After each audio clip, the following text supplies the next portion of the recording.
നമസ്കാരം. മലയാളി വാർത്തയിലേക്ക് സ്വാഗതം. 2022 ഫെബ്രുവരി 24 ഒരു പ്രത്യേക സൈനിക നടപടി യുക്രൈനെ ലക്ഷ്യമിട്ട് റഷ്യ തുടങ്ങിയിരുന്നത്. അന്നു മുതൽ യുക്രൈനെ പ്രതിരോധിക്കാൻ രംഗത്തിറങ്ങിയിരുന്നത് അമേരിക്ക ഉൾപ്പെടെയുള്ള നാറ്റോ സഖ്യമാണ്. അവർ പണവും ആയുധങ്ങളും ടെക്നോളജിയും നൽകി യുക്രൈനെ സഹായിച്ചപ്പോഴും റഷ്യ ഒരു തുറന്ന യുദ്ധം യുക്രൈന് നേരെ പ്രഖ്യാപിക്കാൻ തയ്യാറായിരുന്നില്ല.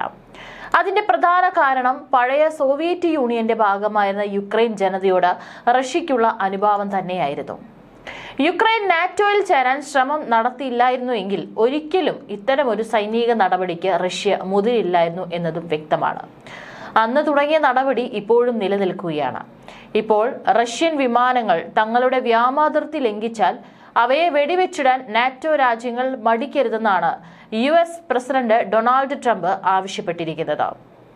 യുക്രൈനുമായി റഷ്യയുടെ യുദ്ധം തുടരുന്നതിനിടെ ഈ ആഴ്ച പോളിഷ് വ്യോമാതിർത്തിയിലേക്ക് റഷ്യൻ ഡ്രോണുകൾ പ്രവേശിച്ചതിന് പിന്നാലെയാണ് ട്രംപിന്റെ ഈ കടുത്ത പ്രസ്താവന. UN ആസ്ഥാനത്ത് യുക്രൈൻ പ്രസിഡന്റ് വ്ളാഡിമിർ സെലൻസ്കിക്കൊപ്പം നടത്തിയ കൂടിക്കാഴ്ചയ്ക്കിടെ മാധ്യമപ്രവർത്തകരുമായി സംസാരിക്കുകയായിരുന്നു ട്രംപ്. റഷ്യൻ വിമാനങ്ങൾ തങ്ങളുടെ വ്യോമാതിർത്തിയിൽ പ്രവേശിച്ചാൽ നാറ്റോ രാജ്യങ്ങൾ അവയെ വെടിവെച്ചിടേണ്ടതുണ്ടോ എന്ന ചോദ്യത്തിന് ഉണ്ട് എന്ന് ട്രംപ് കൃത്യമായി മറുപടി നൽകി.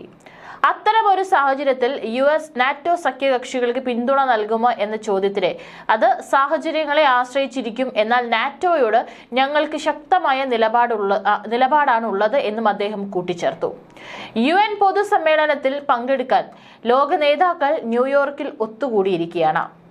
ഈ സമ്മേളനത്തിന്റെ ഭാഗമായി ട്രംപ് യുക്രൈൻ പ്രസിഡന്റ് ഉൾപ്പെടെ നിരവധി ഉന്നതരുമായി ഉഭയകക്ഷി ചർച്ചകളിൽ ഏർപ്പെട്ടിരുന്നു. റഷ്യ യുക്രൈൻ യുദ്ധം നീണ്ടുപോകുന്നതിൽ ട്രംപ് അതൃപ്തനാണെന്നും റഷ്യൻ പ്രസിഡന്റ് വ്ളാഡിമിർ പുടിന്റെ ഒത്തുതീർപ്പ് ചർച്ചകളോടുള്ള വിമുഖതയിൽ അദ്ദേഹത്തിന് ക്ഷമ നഷ്ടപ്പെട്ടതായി റിപ്പോർട്ടുകളുണ്ട്. റഷ്യൻ പ്രകോപനങ്ങൾക്ക് നാറ്റോ രാജ്യങ്ങൾ തിരിച്ചടി നൽകണമെന്ന് അദ്ദേഹം ഉണർത്തി. ഈ മാസം യുക്രൈൻ അല്ലാത്ത രാജ്യങ്ങളുടെ വ്യോമാതിർത്തിയിൽ റഷ്യൻ വിമാനങ്ങൾ പ്രവേശിച്ച 3 പ്രധാന സംഭവങ്ങൾ ഉണ്ടായിട്ടുണ്ട്. സെപ്റ്റംബർ 19 3 റഷ്യൻ MiG-31 ജെറ്റുകൾ ഫിൻലാൻഡ് ഉൾക്കടലിലൂടെ 12 മിനിറ്റോളം എസ്തോണിയൻ വ്യോമാതിർത്തിയിൽ പ്രവേശിച്ചു. അന്ന് നാറ്റോ വിമാനങ്ങൾ അവയെ തടഞ്ഞെങ്കിലും വെടിവെച്ചില്ല. ഏതാനും ദിവസങ്ങൾക്ക് ശേഷം സെപ്റ്റംബർ 21 സമാനമായ ഒരു സംഭവം റിപ്പോർട്ട് ചെയ്യപ്പെട്ടു. റഷ്യയുടെ ഭാഗത്തു നിന്നുള്ള പ്രകോപനങ്ങളെ നേരിടുന്നതിൽ നാറ്റോയുടെ പ്രതികരണങ്ങളെക്കുറിച്ചുള്ള അന്താരാഷ്ട്ര സംവാദങ്ങൾക്ക് ട്രംപിന്റെ ഈ പ്രസ്താവന പുതിയ തലം നൽകും. ഭാവിയിലെ നയതന്ത്ര നിലപാടുകളിലും ഇത് സ്വാധീനം ചെലുത്തും. റഷ്യ പിടിച്ചെടുത്ത ഭൂപ്രദേശങ്ങൾ മുഴുവനും തിരിച്ചുപിടിക്കാൻ യുക്രൈന് സാധിക്കുമെന്നും ട്രംപ് പറയുന്നു. യുക്രൈൻ പ്രസിഡന്റ് വ്ളാഡിമിർ സെലൻസ്കിയുമായി നടത്തിയ കൂടിക്കാഴ്ചയ്ക്ക് പിന്നാലെയാണ് ട്രൂത്ത് സോഷ്യലിലൂടെ ട്രംപിന്റെ വാക്കുകൾ. ക്രിമിയ ഉൾപ്പെടെ റഷ്യ പിടിച്ചെടുത്ത ഭൂമി യുക്രൈന് തിരികെ ലഭിക്കില്ലെന്നായിരുന്നു ട്രംപ് നേരത്തെ പറഞ്ഞിരുന്നത്. പുതിയ പ്രസ്താവനയും നിലപാട് മാറ്റമാണ്. യുക്രൈന്റെയും റഷ്യയുടെയും സൈനികവും സാമ്പത്തികവുമായ സാഹചര്യം അവലോകനം ചെയ്യുമ്പോൾ നഷ്ടപ്പെട്ട ഭൂപ്രദേശങ്ങൾ യൂറോപ്യൻ യൂണിയന്റെ സഹായത്തോടെ തിരിച്ചുപിടിക്കാൻ യുക്രൈന് സാധിക്കുമെന്നാണ് താൻ കരുതുന്നത്. സമയവും ക്ഷമയും യൂറോപ്പിന്റെയും നാറ്റോയുടെയും സഹായവും ഉണ്ടെങ്കിൽ യുദ്ധം ആരംഭിച്ചപ്പോൾ അതിർത്തികൾ എങ്ങനെയായിരുന്നോ ആ നിലയിലേക്ക് യുക്രൈന് തിരികെ വരാനാകും. റഷ്യ വെറും കടലാസ് പുലിയാണ്. യഥാർത്ഥ സൈനിക ശക്തിക്ക് ഒരാഴ്ച കൊണ്ട് വിജയിക്കാൻ കഴിയുന്ന ഒരു യുദ്ധത്തിലാണ് ലക്ഷ്യബോധമില്ലാതെ അവർ 3.5 വർഷമായി പോരാടിക്കൊണ്ടിരിക്കുന്നത്. പുടിനും റഷ്യയും കടുത്ത സാമ്പത്തിക പ്രതിസന്ധിയിലാണ്. ഇതാണ് യുക്രൈന് പറ്റിയ സമയം. ഞങ്ങൾ നാറ്റോയ്ക്ക് ആയുധം നൽകുന്നത് തുടരും. അതുകൊണ്ട് എന്ത് ചെയ്യണമെന്നും നാറ്റോ തീരുമാനിക്കുമെന്നാണ് ട്രംപ് ട്രൂത്ത് സോഷ്യലിൽ പോസ്റ്റ് ചെയ്തത്. 2014 റഷ്യ യുക്രൈനിൽ നിന്ന് പിടിച്ചെടുത്ത ക്രിമിയ തിരിച്ചു നൽകുന്നത് ചർച്ചയാക്കില്ലെന്നായിരുന്നു നേരത്തെ ട്രംപിന്റെ നിലപാട്. ഇക്കാര്യം പരസ്യമായി പ്രഖ്യാപിച്ച ട്രംപ് യുക്രൈന് മുന്നിൽ നാറ്റോയുടെ വാതിൽ തുറക്കില്ലെന്ന സൂചനയും നൽകിയിരുന്നു. എന്നാൽ ഇക്കാര്യങ്ങളിൽ നിലപാട് മാറ്റുകയാണ് ട്രംപ്. സോവിയറ്റ് യൂണിയൻ ഇല്ലാതായതോടെ റഷ്യയുമായി അമേരിക്ക ഉണ്ടാക്കിയ കരാറിൽ സോവിയറ്റ് യൂണിയന്റെ ഭാഗമായിരുന്ന രാജ്യങ്ങൾക്ക് നാറ്റോ അംഗത്വം നൽകില്ലെന്ന ഒരു കരാർ ഉണ്ടാക്കിയിരുന്നു.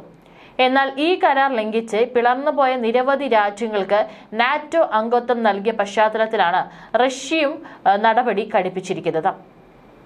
യുക്രൈൻ കൂടി നാറ്റോ അംഗമായാൽ അത് റഷ്യൻ അതിർത്തിയിൽ നാറ്റോ രാജ്യങ്ങളുടെ മിസൈൽ വിന്യസിക്കപ്പെടാൻ കാരണമാകുമെന്ന തിരിച്ചറിവിലാണ് 2 കൽപ്പിച്ച് റഷ്യൻ പ്രസിഡന്റ് വ്ളാഡിമിർ പുടിൻ സൈനിക നടപടിക്ക് നിർദ്ദേശം നൽകിയിരുന്നത്. ഈ സൈനിക നടപടി 2.5 വർഷം പിന്നിടുന്ന ഈ സാഹചര്യത്തിൽ യുക്രൈൻ മുഴുവൻ റഷ്യൻ സേന പിടിച്ചെടുക്കുമെന്ന ഘട്ടത്തിലാണ് എത്തി നിൽക്കുന്നത്.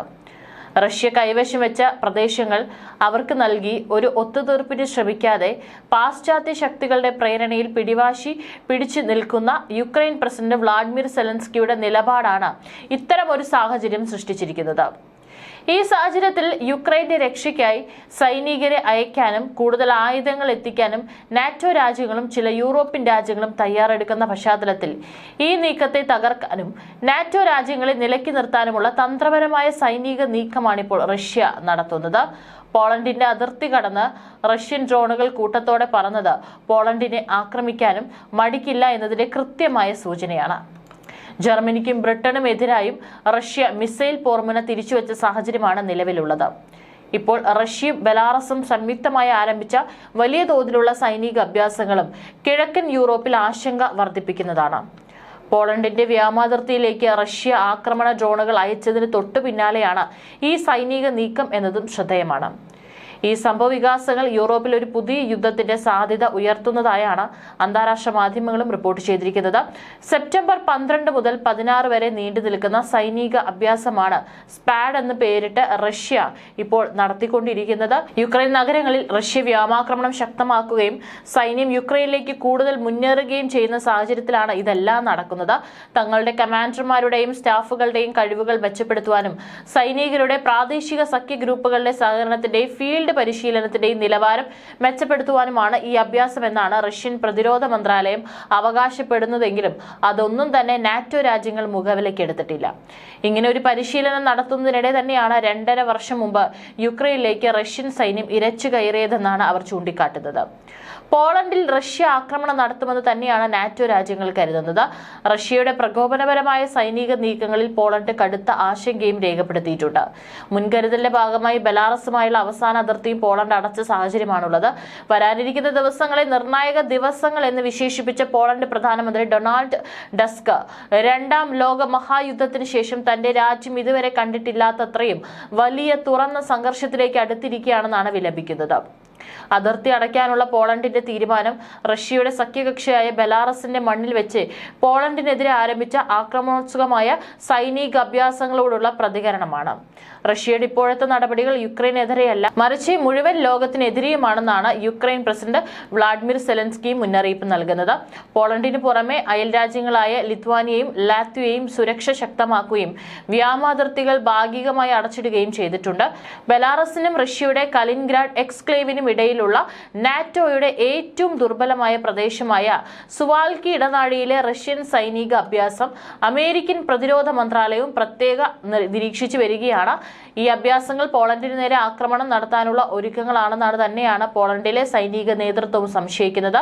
എന്നാൽ ബെലാറസ് പ്രസിഡന്റ് അലക്സാണ്ടർ ലുക്കാഷെങ്കെ ഇത്തരം ആശങ്കകളെ തികച്ചും അസംബന്ധമെന്ന് പറഞ്ഞ് തള്ളിക്കളഞ്ഞിരിക്കുകയാണ്. പോളണ്ടിന്റെ വ്യോമാതിർത്തിയിൽ നടന്ന റഷ്യൻ ഡ്രോൺ ആക്രമണത്തിനെതിരെ ഫ്രാൻസും രംഗത്ത് വന്നിട്ടുണ്ട്. എന്നാൽ ആഭ്യന്തര സംഘർഷത്തിൽപ്പെട്ട് വലയുന്ന ഫ്രാൻസിന് നാറ്റോയ്ക്ക് എത്രമാത്രം സഹായം ചെയ്യാൻ കഴിയുമെന്നതും പ്രസക്തമായ ചോദ്യമാണ്.